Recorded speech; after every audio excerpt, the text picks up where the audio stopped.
I want you to do a favor for me. I want each of you to close your eyes. Now, I need everyone to close their eyes in order for this to work. I want you to imagine today is a busy day filled with various business and personal errands. You decide to get the business task completed before you start your day. Most of you are in the entrepreneurial space, so you stop at the bank to meet with your banker, your business banker. You find out that your business banker is not there. However, you have the opportunity to meet with the business banker manager. The business banker manager comes in and talks about, oh, I usually work with businesses that have revenue over $10 million portfolio, but let me look at some of your accounts. Let me see how I can assist you. And so the business banker manager is working with you and says, wow, I think based on your history with our bank that we can give you a larger line of credit, and we should look at some other tools and resources that are applicable to your business. So you're super excited about this. This is unlike any other conversation that you've had at that banking institution. So you're pumped up about it. It's going to help you take your business to the next level. So then you leave, and your next appointment is your annual physical. So you've got to go to the doctor. You get there, you get all checked in, you check in with the doctor, or you check in with the administrator, the nurse comes out to you, you find out that you're actually 5 months behind on your annual physical. But the nurse goes through all of your vitals, asks you a few questions, anything change, any stress in your life. Great, doctor comes in, you see your doctor, it's 10 minutes top for an annual physical that's required as a part of your insurance. And you're like, wow, I spent more time with the nurse than I did with the doctor. So you're off to the day. You're supposed to meet someone for drinks at a restaurant. And so you head off, you get on the highway. You're driving on the highway, and some idiot, totally crosses over the other lane. You slam on your brakes, and you mumble some, well, most of you don't have obscenities, but you mumble something under your breath. And so you calm down, and you go around the car, and then you look at the driver, and you give him a glare, right? And then you head down to that restaurant that you're meeting friends at, and when you arrive at the restaurant, it's a trendy restaurant, and you're asked, well, do you have any reservations here at this restaurant? Because we're hosting a big event today. And so you said, no, I don't think that we have reservations. And so the hostess says, well, we'll still accommodate you, but come on in, and you guys can sit at the bar. And so you notice that the big group that's celebrating, it looks like a couple's engagement. And so they've booked out the entire restaurant, and they're boisterous, they're loud, they're having fun. And that's it. You head home for the rest of your day. Now open your eyes. When you went into the bank, did the bank manager look like this? When you went to the doctor, was this your nurse that reminded you that you had been 5 months behind in your physical? When you got cut off by the driver, is this what the driver looked like? The couple that was engaged, is this what they look like? So maybe some of you are clairvoyant, right? And you got all of these answers right. How many got all the answers right? What? So the reason why you didn't get the answers right, it doesn't actually really matter. This is what unconscious bias is. You are conditioned by your past experiences, your preconceived ideas, and the power and privilege that you have access to. And so most people don't necessarily get it right, but it doesn't matter. You may select a doctor, so you have a preconceived idea about who you want to service you from a health perspective, right? And so, unconscious bias, I'm going to go back. I'm going to define it before we really get into breaking it down. So, unconscious bias, also known as implicit bias, is unconscious, automatic, and relies on associations that we form over time. We can form bias towards groups of people based on what we see on media, our background, and our experiences. Our biases reflect how we internalize messages about our society rather than our intent. And this is a definition by The Ohio University, the Kirwan Institute there. And so, as I said, your past experiences really dictate your biases. And so your past experiences is your upbringing, your culture, how your parents socialized you. And so it's not really your fault. You have bias as a result of your experiences, your lived experiences. But you also have preconceived ideas. And these are patterns and stories or stereotypes of people and groups, right?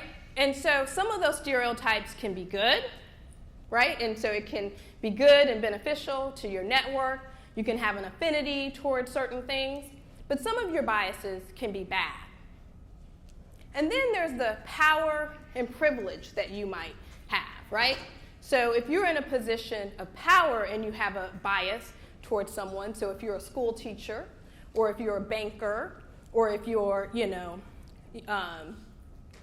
any occupation, you're a medical professional, for example, who is treating folks for diabetes, and you might use your past experiences, your preconceived ideas, along with your power to influence the treatment for that person.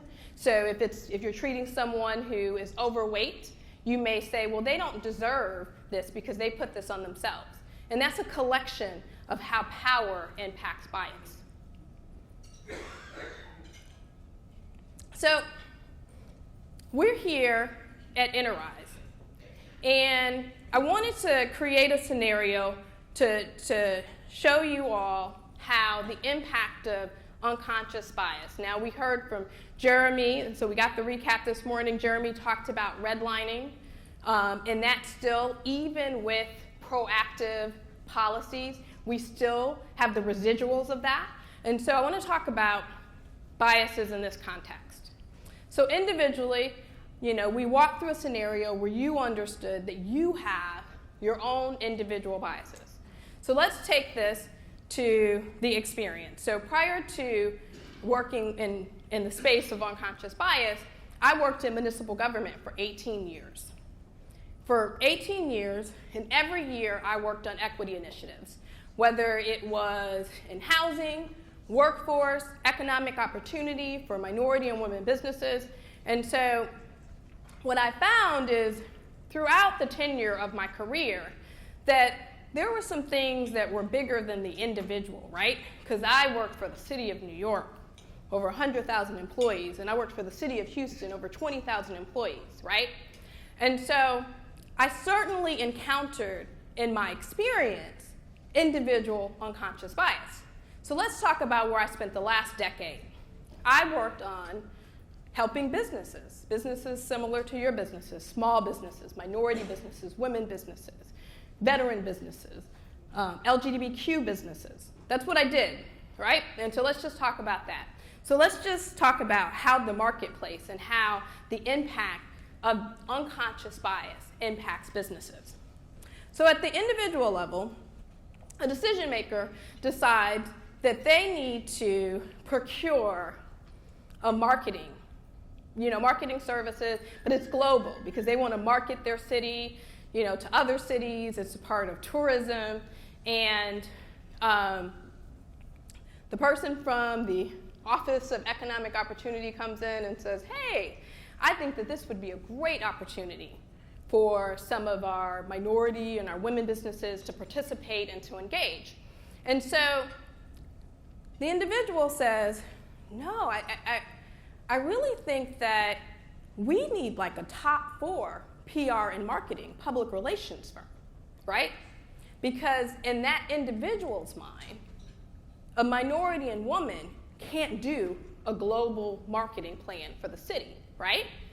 And so that's that person's unconscious bias towards minority and women businesses.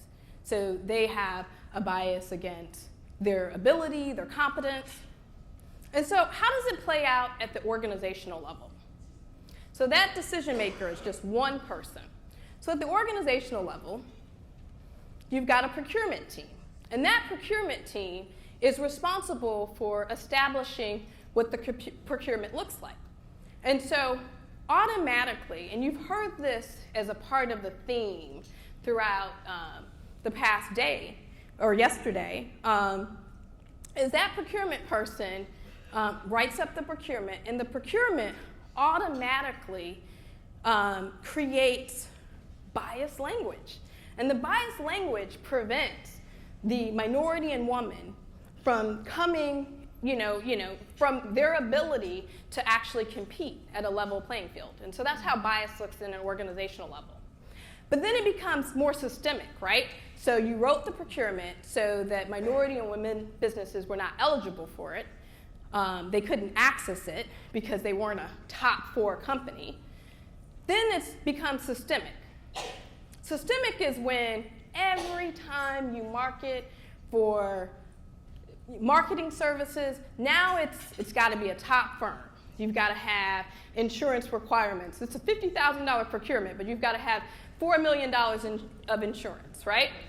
And so you create a systemic issue based on bias so that you exclude businesses from participating. And then ultimately, and that's what this conference is about, is it becomes an ecosystem issue where systems like banks and municipalities and government agencies then create a barrier so that those businesses cannot participate. And so bias is a big deal, and tackling it is a really, really big issue. But we're here to solve it, right? So I just created this grim circumstance, right, for the minority and woman business, right? And so what does solving it look like, right? So how do you mitigate bias? What's the solution for it?